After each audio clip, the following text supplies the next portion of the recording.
A plastic bag ban will soon go into effect in Barnstable. We have all the details you need on this episode of Barnstable Today. It's Wednesday, September 21st, 2016. I'm Sarah Mannel.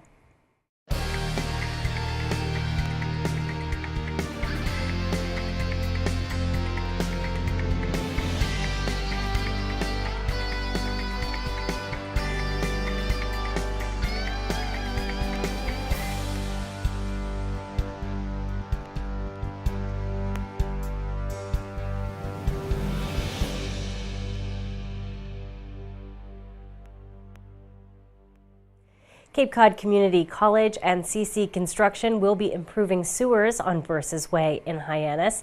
The work will be done between Route 132 and Enterprise Road. Work will include excavation of the roadway for the installation of sewer piping and for paving. Work will be done between the hours of 7 a.m. and 5 p.m. and is expected to be complete by Friday, October 7th. A plastic bag ban will soon go into effect in the town of Barnstable. To learn more, Channel 18's Sarah Colvin chats with Consumer Affairs Supervisor Elizabeth Hartsgrove. So we are getting closer to the day. We've been talking about this for a long time. The plastic bag ordinance is going into effect October 3rd. That's just about 2 weeks from now, right? It is, yeah. It's been a long time coming. The town council voted in it last year, and they gave us a year to get the word out and get people prepared. And there's been a large campaign, actually, which you participated on the team, to come up with a logo and how to get the word out. And so we've been very diligent this summer in sending out flyers and having employees and staff inspectors go out to shops and, like I said, get the word out. So here we are, getting the word out once more, 2 weeks before the final deadline. So what are the basics? What do people need to know about this plastic bag ordinance? Sure, there's a couple of different components. It's all listed on the actual Consumer Affairs website. The ordinance is listed there, the application for the exemption, which expires in 2 weeks, but we'll talk about that in a little bit. But also a little bit of FAQs in helping assist the businesses. It does pertain to any business, any organization, whether it's licensed with the licensing authority or if it just has a business certificate with the town clerk. Any business that provides the public a plastic bag has to be in compliance with the bag ordinance. The bag has to be with integral handles. That qualifies for the ordinance and the regulations placed on it. Anything with a drawstring does not comply, and it has to be a 3 mil weight. So most bags vary in size. You know, the very flimsy ones from, as we see the thank yous on it in the grocery stores. Sure. Those are definitely not acceptable. Those have integral handles, so it does actually work with the regulation. So those are not allowed at all. But you have 2 weeks, businesses have 2 weeks to file for an exemption. And there's an application, like I said, on the website, on the Consumer Affairs website, and they have to file it before October 2nd of this year to be considered. And they can apply for up to 1 year of a waiver. But not all of them get approved for 1 year. Some, we've had up to 12 so far that have applied, and there is a process. It's submitted to my office. I make a recommendation to the Regulatory Services Director, and he reviews it, then makes a recommendation to the town manager, who gives the ultimate stamp on it. Sure. And then we notify the business of if it was approved or not, and for what duration of time it was approved for.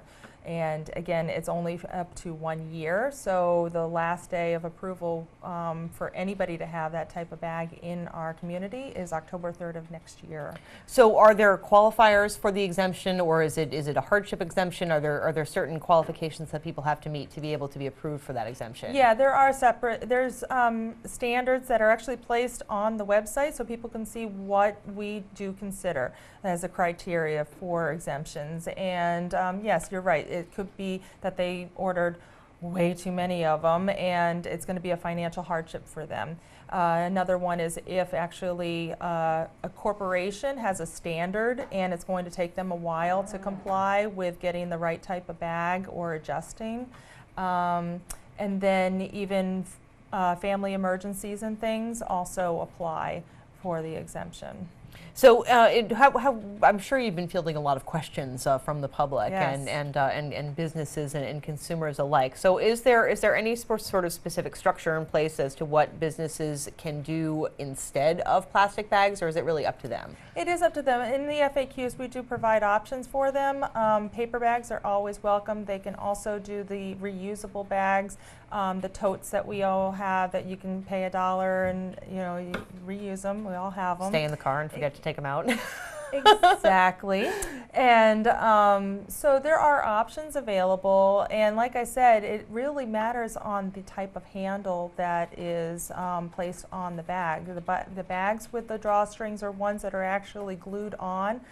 Those are not qualified within the ordinance, so those are actually allowed, but it is the ones that the integral handles have, where the handle is part of one piece of the bag. Sure. Those actually are the ones we are regulating. So really most commonly seen at grocery stores and maybe takeout places. Yes, correct. Yeah. So, none of that at Stop and Shop, at Shaw's, whatever. Even some of the box stores, the big box stores, toys stores, and even clothing stores. You and I have even sat at a table and we've had examples of different clothing retail shops that are national and international, and we think that they comply and they don't, because we test them. And we do have actual meters that micrometers that we test the weight of the bag, and our inspectors are trained in that, so they can have them with them in their vehicles and they can go out and test the bag. So, and it is available also, that service is available at our office. So if a business has questions and wants to know if the weight of their bag will comply, they can come in and we can test it for them. So I would imagine this will be a little bit more of a workload on your inspectors. How frequently will businesses be inspected, and what will happen if they are found to be out of compliance? They're only going to be inspected when it's actually their time for certain inspections. So we're not going to be going out and having a task force to get rid of plastic bags, but we will act upon any complaints that have been filed with our office, and then when the inspectors do go out on their regular inspections, they will take note of it, and there are certain steps for enforcement that are written in the ordinance. The first is a verbal / written warning. Then a week later we have to come back and actually check and see if it was rectified. If it's not, then it goes into the fines, and it's a gradual increase. Great. So again, important things for people to know. October 3rd is the day this goes into Yes. effect. October 2nd is the day if you want to file an exemption. That's the last day in which to do that. And that's certainly coming up. So it's those little flimsy plastic bags with the built-in handles. What is the whole point of this? I would think it's more of an environmental reason for banning these plastic bags. Certainly Barnstable is not alone in passing an ordinance like this. There are several other towns on the Cape. I think Falmouth has a ban on plastic bags. Yes, and I believe Wellfleet does as well. I believe, yeah, it is the task force that was with a subcommittee from the council. They created it, they worked with the community members, and they formulated the best approach for Barnstable at this time. It doesn't mean that it can't be amended in the future, but it is right now, this is what we have, and we'll see how it works. And I think it is mostly environmental, and it's also an appearance. You see them floating in the trees, you see them floating down like tumbleweeds down the road sometimes. There's a bunch of different, it's what everybody preferences, their preferences are for. Absolutely. Yeah. So if people have questions that they want to learn more, again, what's the best place for them to find out more information about our new ordinance? It would be definitely going to the town's website and Consumer Affairs, or they're more than welcome to call our office and we can answer any question they have. Well, be sure to tune in to our hour-long news program, Barnstable This Morning. That program airs weekdays at 8 a.m. On tomorrow's show, we will have our weekly community profile. We will have a sports segment featuring Len Gobeal. Plus, we'll have all the news and information you need. For Barnstable Today, I'm Sarah Mannel.